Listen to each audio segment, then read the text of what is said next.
ध्यान से सुनियो, ना तुम्हारे पापा के रुपया वेस्ट होने चाहिए, ना मेरे बिगड़ने चाहिए। हम क्या तारीख है बेटा? आज 6 12 मई से एक बैच चालू कर रहे बेटा नौनेरा में। वाक्य का जे आवे तो पहले 4 बार सोचियो, पहले खुद से पूछियो रीजन। बेटा पैसा कमावे का जे जरूरी है, बट इतना ना है कि सबने आने का जे मैं हाय है तोबा करूं। दूसरी बात बेटा, उसका कोई फिक्स टाइम नहीं होगा। जैसे हमारे यहाँ पे हमारे पास फिक्स टाइम होता है कि 35 मिनट 40 मिनट। वहाँ बेटा अगर मुझे लगो कि 1.25 घंटा पढ़ाना हो, 1.5 घंटा पढ़ाना हो, तो मैं पढ़ाऊँगा। क्यों? क्योंकि कई जगह पे मैं तुम्हारे नोटिस करता हूँ जो पढ़ाते वक्त काफ़ी चीज़ें जो बैकग्राउंड नहीं तुम्हारी 8th 9th पुरानी चीज़ें बिल्कुल सॉर्ट आउटेड नहीं है। तो यहाँ पे मेरे हाथ बंधे हुए हैं कि 35 मिनट 25 मिनट है, मैडम का पीरियड चालू हो जाता है, उसके हम 10-15 मिनट खा जाएँ रोज़ाना। वहाँ पे बेटा मैं प्रॉपर पढ़ाऊँगा, तो मैं ऐसा लगेगा बहुत ज़्यादा लंबा हो रहा है, बहुत ज़्यादा हो रहा है, 8th 9th को हमें क्यों पढ़ा रहे हैं। बट मुझे लगता है कि वो ज़रूरी है, क्योंकि तब तक समझ में नहीं आएंगी चीज़ें जब तक पुरानी चीज़ें क्लियर नहीं होंगी। तो मैं बेटा वहाँ बिल्कुल बेस से पढ़ाऊँगा। टाइम कोई फिक्स नहीं कि 1.25 घंटा लग जाए, 1.5 घंटा लग जाए, हिलने नहीं दूँगा। दूसरी बात बेटा, रोज़ाना मुझे मेरी पहली बैच है ऑफिशियली, रियलिटी है कि मैं लगता है ऐसा हूँ कि तो मैं जन कितने सालन से पढ़ा रहा हूँ, मैं पहली बार है मेरी ये बैच। तो मेरा फर्स्ट बैच में टारगेट ये रहेगा कि ज़्यादा नहीं तो ज़्यादा नहीं, अगर मेरे 30% बच्चे 90+ जाने चाहिए, उसमें से भी 10% 95+, उसके लिए मुझे क्या करना पड़ेगा? मैं अपनी सब्जेक्ट की बात कर रहा हूँ। उसके लिए बेटा मैं धम कुटाई मचाऊँगा तुम्हें। ऑफिशियली कह रहा हूँ, सबको आने की कोई ज़रूरत ना है। क्यों? क्योंकि बेटा मैंने तुम्हारी साइकोलॉजी देखी है, जब तक तुम कुटास के मतलब मैं कहूँगा ना काटूँगा तुम्हें, तुम बेटा पढ़ के ना आओ, चाहे मैं कितना बढ़िया पढ़ा लूँ। फैक्ट है बेटा। ज़्यादा दिन मैंने तुमसे कही है कि मैं कल तुम्हें कूटूँगा, उस दिन तुम लोग थोड़ा थोड़ा याद करके लाए हो, प्यार से ना करी तुम। लेकिन उससे पहले मेरी साइकोलॉजी यही थी, मैं हाथ नहीं उठाऊँगा। तो बेटा वहाँ कुटेंगे, वो बढ़िया तरह कुटेंगे, रोज़ कुटेंगे। तीसरी बात बेटा, 5 दिन हफ्ते के हम अपनी सब्जेक्ट कवर करेंगे। कौन सी? साइंस। साइंस के लिए मैं अपना आपको कहता हूँ 8th से लेके और 12th तक आपको कैसी भी कोई भी प्रॉब्लम नहीं आने दूंगा, ना फिजिक्स में, ना केमिस्ट्री में, ना बायो में, ना डेली साइंस में। जो लास्ट के चैप्टर होते हैं बेटा वो डेली साइंस होते हैं। उसको मैं 4 तरीके 5 तरीके 6 तरीके से पढ़ाऊँगा, लेकिन आपको लास्ट तक याद रहेगा कि ये वाली चीज़ मास्टर ने ऐसे पढ़ाई। चाहे आप कहीं पढ़ो, मैं कहीं पढ़ाता रहूँ, अगली साल मिलें ना मिलें, बट 11th 12th में जो भी साइंस लेगा, चाहे मैथ ले या बायो ले, वो याद ज़रूर करेगा। लेकिन वो बेटा उसके लिए मुझे ज़रूरी है कि मेरा इस साल का रिजल्ट बेटर जाए, तो मैं काटूँगा तुम मत नहीं हो अगर कुछ डर लगता हो। तीसरी चीज़ बेटा, मैं 1 दिन हफ्ते के यानी कि 5 दिन अपनी साइंस पढ़ाऊँगा, 1 दिन बाकी की 5 सब्जेक्ट के बारे में बात करेंगे हम। उसमें चाहे आपको कोई पढ़ाता हो, कहीं पढ़ते हों, या कोई बाहर के बच्चे भी आएंगे, उसमें सबके साथ 5 सब्जेक्ट का डिस्कस किया जाएगा। अगर मान लो मेरी बैच में 20 लोग हैं, उसमें से 10 को ये प्रॉब्लम आ गई कि मैथ में सर जी ट्रिगोनोमेट्री में है ना, 8वां चैप्टर है कौन सा तुम्हारा मैथ में, उसमें सर हमें प्रॉब्लम है, तो 1 घंटा हमें चाहिए। तो जैसे ही कोई डेट डिसाइड होगी हमारी, 1 दिन सिर्फ उसको पढ़ेंगे हम, और बेस्ट तरीक़ा से ढंग से जितना कि आपके फुल नंबर आ सकें उसमें वो क्लियर करेंगे। उसके अलावा जब हमारा सिलेबस कंप्लीट हो जाएगा 5 महीने 6 महीने में, तो बेटा मैं अपनी सब्जेक्ट नहीं 6 की 6 सब्जेक्ट तुम्हारी उनकी टेस्ट सीरीज चलाऊँगा। उसका थोड़ा सा फोटोकॉपी लाइक अलग पे रहेगा, क्योंकि प्रिंट आउट रहेगा। 6 के 6 सब्जेक्ट का पेपर हुआ करेगा बेटा हर संडे को, जैसे सिलेबस कंप्लीट हो जाएगा। उसमें हर एक चैप्टर का बोर्ड पैटर्न पे जो हमारा ब्लूप्रिंट आता है बोर्ड का, उसके हिसाब से क्वेश्चन होंगे। उसमें ये गारंटी होगी कि अगर उन्हीं पेपरों को अगर आप करके गए, जो बच्चा पूरी साल ना पढ़ो, 80% सेम क्वेश्चन उसी में से ना आए, तो आपके वो पैसे बेटा रिफंडेबल होंगे। दूसरी बात, अब आप लोग कहेंगे कि ये तो सब उनको है वो जुगाड़ जो पास होना चाहते हैं, जो टॉपर हैं या जो बेस्ट करना चाहते हैं, उनके लिए बेटा जो बूस्ट, अगर आज मान लो वो 80 की अप्रोक्स चल रहे हैं, उनको इससे बूस्ट इतना मिल जाएगा कि वो कम से कम ज़्यादा नहीं 7 से 8 नंबर एक्स्ट्रा ले आए। उसके अलावा अगर आप लोग के पास प्रिंटर अवेलेबल हो तो मैं 6 की 6 सब्जेक्ट की एक बुकलेट दूंगा लास्ट में तुम्हें अलग अलग, जिसमें पेज होंगे लगभग 70 से 80, 6 की 6 सब्जेक्ट का, संस्कृत से लेकर के साइंस तक। उसमें बेटा आपका बोर्ड पैटर्न बेस सारे उसी हिसाब से क्वेश्चन संग्रहित होंगे जैसे आपके बोर्ड में आते हैं, जिसको मिशन 100 बोलते हैं, शेखावटी की आती है। वो मैं आपको व्हाट्सएप या कुछ करूँगा। अगर आपकी मर्जी हो प्रिंटेबल करना चाहें तो प्रिंट आउट निकलवा सकते हैं उनके, अदरवाइज घर पे फ़ोन रहता ही है, फ़ोन में आप पढ़ सकते हो उसमें। 6 की 6 सब्जेक्ट की प्रोवाइड कराऊँगा इसी में। उसके अलावा बेटा साथ में मैं तो इन 6 की 6 सब्जेक्ट को आपको, मैं तो मैथ साइंस जो अपनी मेन है उसको बेटा एक दिन, इसके लिए बेटा सब कुछ करूँगा मैं। आपको कुटाई करनी पड़े, आपके घर जाके पीटने पड़े, घर जाके पढ़ाने पड़े, या वो अपने घर बुलाने पड़े, इसमें बेटा मेरा परफॉर्मेंस जरूरी है, इसलिए क्योंकि आप लोग वास्तव मेरे पहली बैच हो। इसके लिए मैं कुछ भी करूँगा। बाकी 5 सब्जेक्ट के लिए बेटा आपके लिए मैं जितना कर पाऊँगा, जो सब्जेक्ट के लिए संस्कृत को छोड़ के कोशिश करूँगा उसे भी। बाकी मेरे पे अभी वास्तव में हाथ ना मेरे वहाँ पे, बाकी सब पे है। क्यों, मैं कंपटीशन की तैयारी करता हूँ तो आपकी SS तक मुझे अच्छे से आती है, उससे मैं अच्छे से पढ़ा सकता हूँ। मैथ, उसके अलावा बची हिंदी इंग्लिश, लेकिन उसमें अगर मेरी टेस्ट सीरीज भी लोगे आप तो भी कोई दिक्कत नहीं है। उसके अलावा एक टीचर मेरे साथ और जुड़े हैं, उनका नाम है बेटा अभिषेक अभी, ठीक है, गांव का ही है, मेरे साथ का है। वो नेवी में ज्वाइन कर गया था, मैं CISF में घुस गया था, वो नेवी की तरफ चला गया था, फिर छोड़ के आ गया। अब 5.5-6 साल में जमुना नहीं। अब वो फिजिक्स पढ़ाता है शायद आपका इधर पहाड़ी साइड में कहीं, वो पढ़ाएगा मैथ। अगर दोनों में एनरोल करना चाहो दोनों में, साइंस में करना चाहो साइंस में, वो आप लोग फ्री हो। 12 तारीख से जगह अभी डिसाइड हुई नहीं है कि यहीं पढ़ाऊँगा, तो यहाँ पढ़ाऊँगा तो मेरी कुछ शर्तें हैं, अगर ये लोग हाँ करेंगे तो ही है। एक तो बोर्ड बेटा बेटर, एक लाइटिंग, क्योंकि मेरी वीडियो की SSC हो रखी है 12 यहाँ पे, 11-12 की फिर भी बेटर बन रही है, तुम लोगों ने देखी हो तो शायद, पर 10th की तो ज़्यादा ही थर्ड क्वालिटी जा रही है। तो मेरा जो मेन फोकस है वो यूट्यूब वाला, वो तो बिल्कुल ही ना पूरा हो रहा हूँ। तो बोर्ड और लाइटिंग अगर ये देते हैं तो मैं यहाँ पे, अदरवाइज कोई बाहर कमरा देखूँगा जो शायद 1-2 दिन में फाइनल हो जाएगा। लेकिन भाई हाथ जोड़ के कह रहा हूँ, पैसा मत वेस्ट करना अपना, अगर मेरी इन शर्तों के साथ तुम लोग नहीं हो, क्योंकि वहाँ पे बेटा वो भीड़ ना चाहिए कतई। यहाँ तो मैं बेटा सबको बुरा मत मानने की जरूरत नहीं है, जैसे कुछ बीच में चूँ चूँ चूँ चूँ करें या कुछ भी। बेटा यहाँ पढ़ाना मेरी मजबूरी है, लेकिन वहाँ पढ़ाना मेरी मजबूरी नहीं होगी। मैं तुरंत खड़ा करके भेज दूँगा, भाई तेरे रखने कन्यादान का जो रख दियो किसी को, क्योंकि मोए बेटा यह साल तगड़ो रिजल्ट चाहिए। क्यों, वो अपना स्टेबल करना, तो मैं बेटा काटूँगा, पीटूँगा, भगाऊँगा, दौड़ाऊँगा, खुद दौड़ूँगा तुम्हारे संग। मेहनत की टेंशन मत लियो, बट आई हो जब भी अगर तुम्हें सच में पढ़ना हो, वरना मैं 2 जने आएंगे, 2 ने पढ़ाऊँगा, एक ना आवेगा तो मैं खुद पढ़ूँगा, क्योंकि वीडियो बनानी हो। ठीक है, जगह आप लोगों को शायद कल या परसों तक मैं डिसाइड करूँगा। अब चालू करते हैं हम अपना चैप्टर।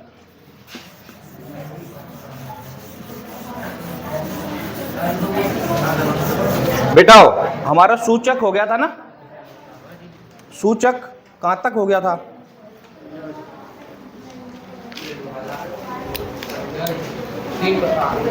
अच्छा वैसे करा दिए। देखो बेटा हम कर रहे थे, सूचक की हमने डेफिनेशन डिस्कस कर ली थी। सूचक के बाद बेटा जी हमने इसके 3 प्रकार बताए थे। 3 प्रकार बताए थे, कौन कौन से?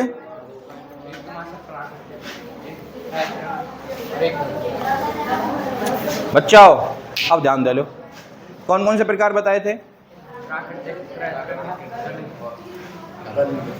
कृत्रिम को हम संश्लेषित भी कह सकते हैं, क्योंकि हम संश्लेषित बना रहे हैं। तो बेटा पहला टाइप है प्राकृतिक, नेचुरल इंडिकेटर। दूसरा था बेटा संश्लेषित या कृत्रिम।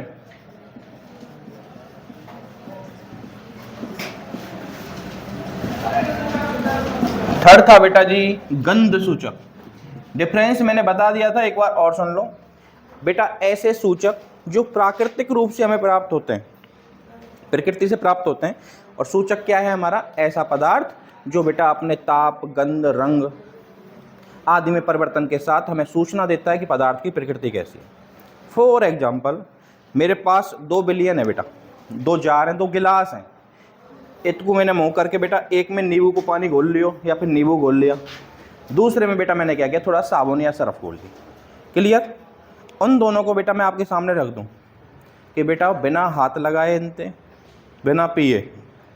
इनने बताओ कि ये क्या है, कौन सा इनमें अम्ल है, कौन सा क्षार है, या इनकी प्रकृति क्या है। तो बेटा आपके पास क्या क्या चीज़ें, सूचक ही तो हैं जो आपको बताएंगे कि ये अम्ल है या क्षार। सूचक में बेटा 3 प्रकार। प्रकृति से अगर मुझे घर में ही आसपास देखना है तो बेटा हल्दी, लिटमस तो मिलेगा नहीं, वो भी प्राकृतिक है लिटमस। आप याद रखना, मैंने बताया था आपको कि ब्रायोफाइटा एल्गी के एक वंश लियन नाम है उसका, याद रखने की जरूरत नहीं है अभी, उससे पौधक से निकलता है बेटा वो द्रव, है ना। उसके अलावा हल्दी हो गई मेरी, हल्दी के अलावा पत्ता गोभी से भी हम डिसाइड कर सकते हैं थोड़ा बहुत अगर काम कर जाती है। संश्लेषित बेटा, संश्लेषित में बेटा ऐसे सूचक पदार्थ हैं जिन्हें हम खुद संश्लेषित करते हैं, कैसे, रासायनिक रूप से लैब में। जैसे मिथाइल ऑरेंज बताई थी आपको, फिनोल्फथालीन बताई थी आपको। गंध बेटा, ये ऐसे सूचक हैं जो अपने गंध में परिवर्तन कर देते हैं। कब, अगर अम्ल में जाएंगे तो अलग गंध देंगे, क्षार में जाएंगे तो अलग गंध देंगे, यानी कि प्रकृति के हिसाब से अपनी गंध में परिवर्तन करते हैं, इसलिए इनको क्या कहते हैं। अब बेटा ऐसे तो लिख ही रखे हैं आपने, इनके सामने लिख लो, प्राकृतिक के सामने लिखो।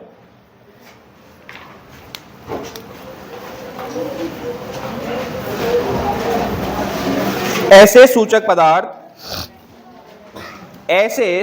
पदार्थ जो हमें प्रकृति से प्राप्त होते हैं,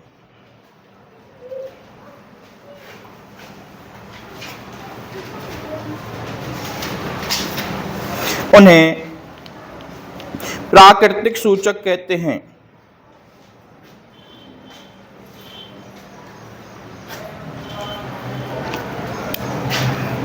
जैसे में लिखना बेटा, सबसे पहले हल्दी, दूसरे पे लिखना बेटा जी लिटमस, थर्ड पे लिखना बेटा पत्ता गोभी, इनमें से एक भी याद रह जाए काफ़ी है। एक आध और लिखा दूं, पेटूनिया,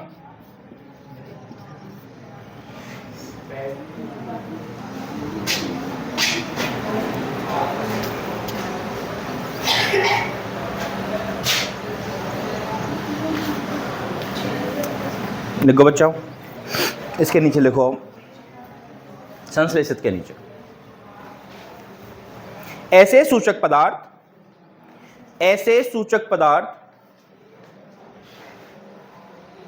अगर ना लिखे हो तो ब्रेक लो, लिख लिया ना बेटा पहले वाला,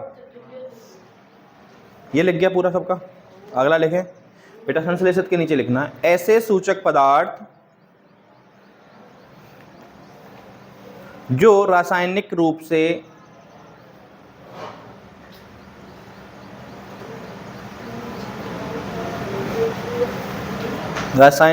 से मनुष्य द्वारा बनाए जाते हैं,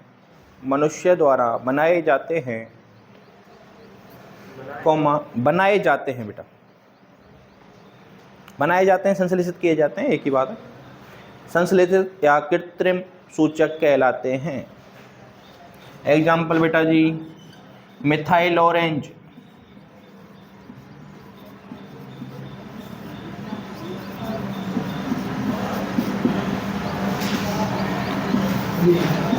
फिनोल्फथालीन,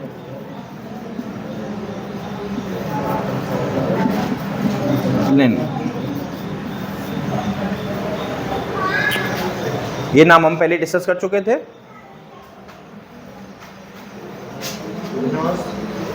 देखो बेटा, फिनोल्फथालीन बेटा पहले भी कई बार लिखा है। इंग्लिश में लिखूं? सब सालों को एक है बच्चा, सब सालों को एक है, 2025 को 2026 को एक ब्लूप्रिंट ना बेटा, माइनर चेंज हुआ है हर बार, कुछ ना कुछ चेंज हो गया हुआ है हर बार।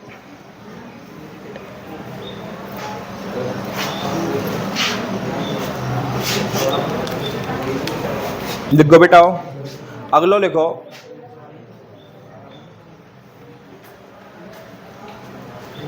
गंध सूचक।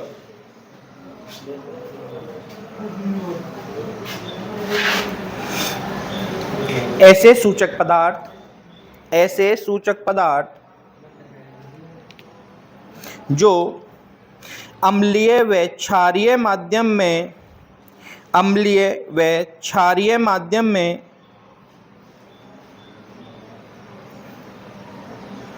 अपनी गंध बदल देते हैं, अपनी गंध बदल देते हैं।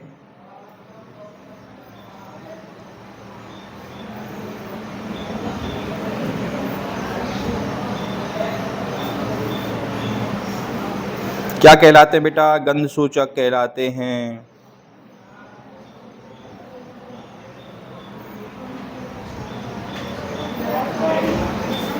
लिखो बच्चों, एग्जाम्पल लिखाऊं या को? लिखो बेटा, पहला लिखो प्याज, दूसरा लिखो बेटा जी वेनिला।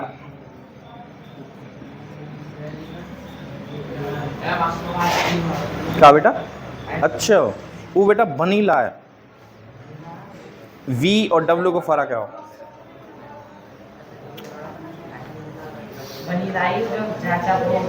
लिखो बच्चों, समझ में आएगा सूचक पदार्थ? बेटा इसमें डायरेक्ट ला लाओ, डायरेक्ट या तो एक नंबर का क्वेश्चन आया तो कैसे आएगा कि अगर ऑब्जेक्टिव में आया तो निम्न में से कौन सा सूचक है, या संश्लेषित सूचक है, या प्राकृतिक सूचक है, गंध सूचक है, ऐसे पहचानवाएगा। अदरवाइज सिंपली आएगा सूचक से आपका क्या तात्पर्य है, दो एग्जाम्पल के साथ समझाइए, 2 नंबर में आ जाएगा।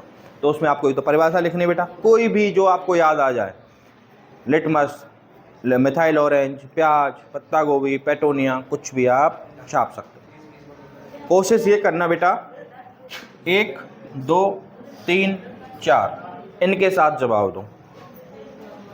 क्यों? आपके सिलेबस में यही, ये थोड़ा सा एक्स्ट्रा बताया गया था। क्लियर सबका? लिखो बेटा next heading.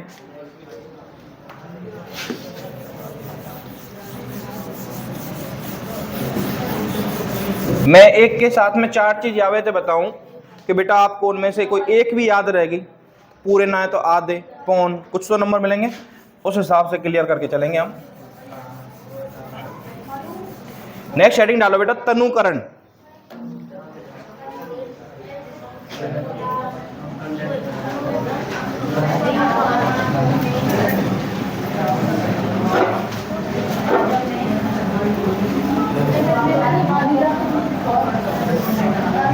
DILUTION, dilution, dilution बोलते हैं, लेकिन डाइल्यूटन नहीं लिखेंगे क्योंकि डाइल्यूट करना होता है, तनु करना, पतला करना है ना।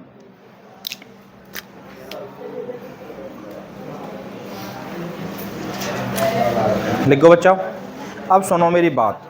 देखो, किस तनुकरण का मतलब होता है इंग्लिश में डाइल्यूट करना। क्या करना? डाइल्यूट करना। तो इसका मतलब कोई ना कोई चीज़ें हम क्या कर रहे होंगे बेटा, पतली कर रहे होंगे अगर हमारी भाषा में।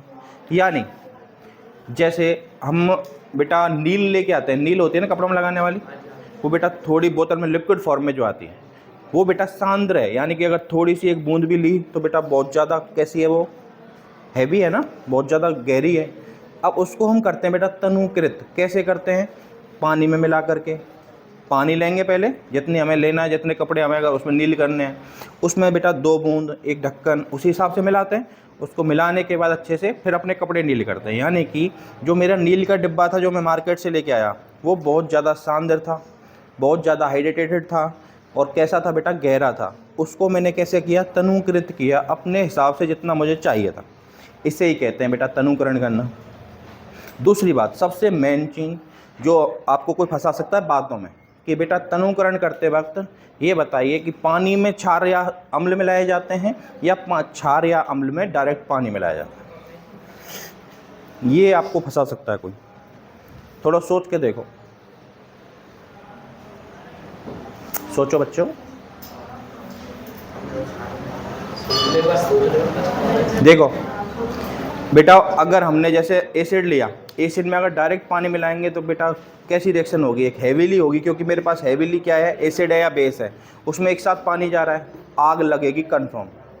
इसलिए हम बेटा डाइल्यूशन के लिए उल्टा करते हैं, पानी में धीरे धीरे करके चलाते हुए अम्ल या क्षार को मिलाया जाता है। क्या बोला मैंने? पानी पहले, उसके बाद अम्ल या क्षार की बेटा बूंद बूंद करके, मतलब धीरे धीरे करके और चलाते हुए लगाता। क्लियर?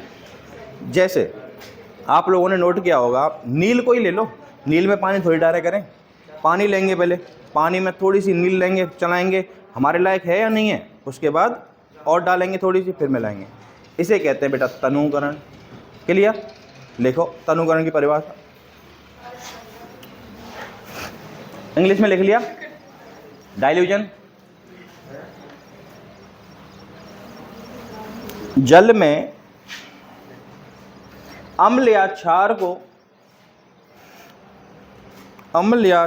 को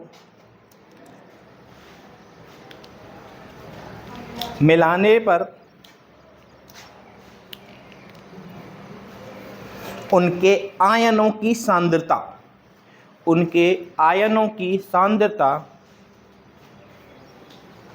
में प्रति इकाई आयतन में कमी आ जाती है। प्रति इकाई आयतन में कमी आ जाती है। दोबारा बोलो बच्चा। देखो बेटा, हमने ने बोला कि जब अम्ल व क्षार को पानी में मिलाया जाता है या पानी में मिलाने पर उसके प्रति इकाई आयतन में जो आयनों की सांद्रता है वो कैसी हो जाएगी बेटा? घट जाती है, कम हो जाती है। इसे ही तनुकरण कहते हैं।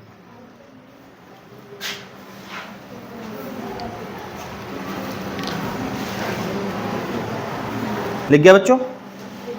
एक लाइन छोड़ के बेटा नोट डाल के लिख लो उस पॉइंट को जो मैंने अभी बताया था आपको कि अम्ल या क्षार को, अम्ल या, नोट लिख के बेटा, अम्ल या क्षार को तनुकृत करने के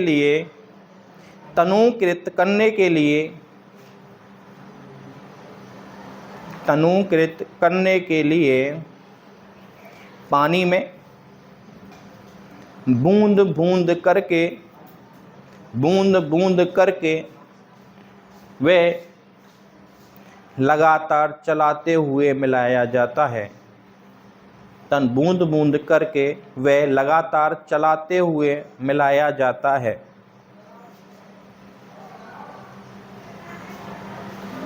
न कि अम्ल या क्षार में सीधे पानी डाला जाता है। न कि अम्ल या क्षार में सीधे पानी डाला जाता है। क्लियर हो गया बेटा जी पॉइंट?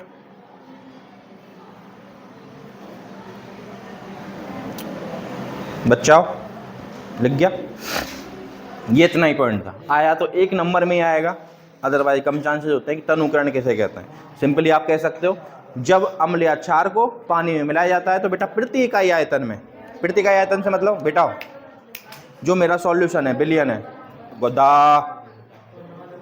जो मेरा बिलियन है बेटा, उसका अगर मैं इकाई आयतन लूँगा, जैसे कि अगर मैं वेट से लूँ तो 100 ग्राम लूँ, तो पहले जो 100 ग्राम में अगर एसिड का लेता, अब मैं उस बिलियन का ले रहा हूँ, तो बेटा 100 ग्राम में उसके किसके अम्ल या क्षार जो मैंने मिलाया है उसके आयनों की सांद्रता यानी कि संख्या यानी कि क्षमता यानी कि गिनती कम होगी या नहीं होगी बेटा? तो वही लिखा है। क्लियर हो गया? अगली हेडिंग है बेटा जी हमारी पीएच। पीएच हमने समझ तो लिया था लेकिन लिखा नहीं है। हेडिंग डालो बेटा पीएच। स्केल लिखो तो स्केल लिख लेना। अभी पीरियड थोड़ी लगा है हमारा, अरे पीरियड लगोगा हमारा, फिर क्यों चपर चपर कर रहे हैं तुम? सुनो हेडिंग है बेटा पीएच स्केल, जो हम समझ चुके हैं अच्छे से। कैसा होता है बेटा? एक पैमानों जैसो रे यानी कि मापक होता है, और एक किसका मापन करता है बेटा कि किसी भी बिलियन में हाइड्रोजन आयन कैसे कितने हैं। हाइड्रोजन आयनों की तो सांद्रता देखता है, हाइड्रोजन आयनों को तो मापता है। इसमें बेटा क्या था? इसमें बेटा मध्य में क्या था? 7 से इधर बेटा गिनती कम हो रही थी,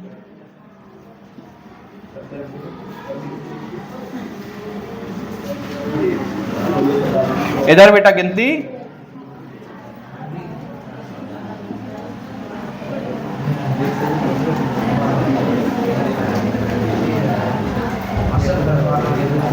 है बेटा। क्या कह रहे हो यार? हो गया बेटा? ये क्या है? मेरा पीएच स्केल। इसमें मैंने बताया था आपको जो बीच में है गुरुदेव, जो मेरा बीच में है क्या? 7। ये बेटा किसको डिनोट करता है? उदासीनता को। यानी कि अगर किसी बिलियन में पीएच स्केल डालने पे उस पर रीडिंग कितनी आ रही है 7, तो वो ना क्षारीय है ना अम्लीय है, कैसा है, उदासीन है। क्लियर हो गया बेटा जी। उदासीन से मतलब उसमें बेटा जितने H+ आयन है उतने ही OH- आयन है, इसका मतलब ये हुआ।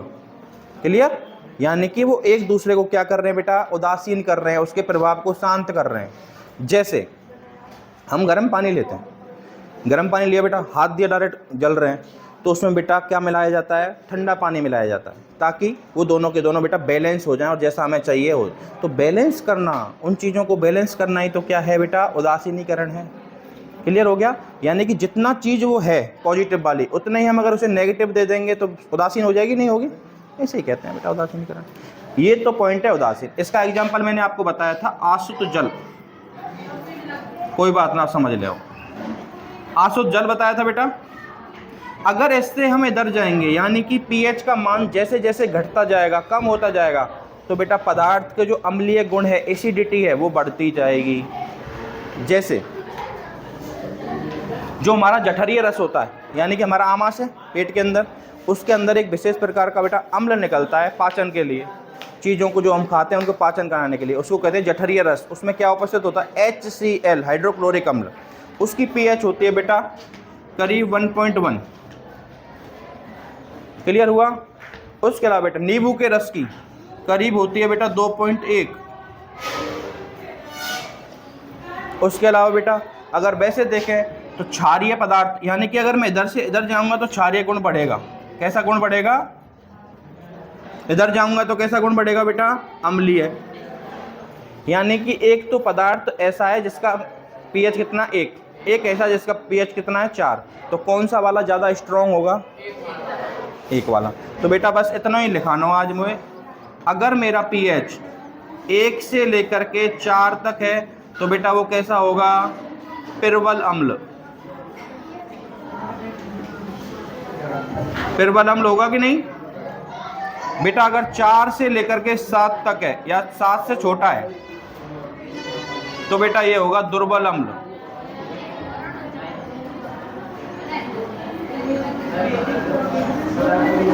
सात होगा तो बेटा कैसा होगा, अगर बेटा जी 7 से 10 है तो 7 से 10 है तो दुर्बल क्षार या प्रबल क्षार, दुर्बल क्षार। क्योंकि बेटा जैसे जैसे हम बढ़ेंगे तब बढ़ेगा प्रबल, है ना।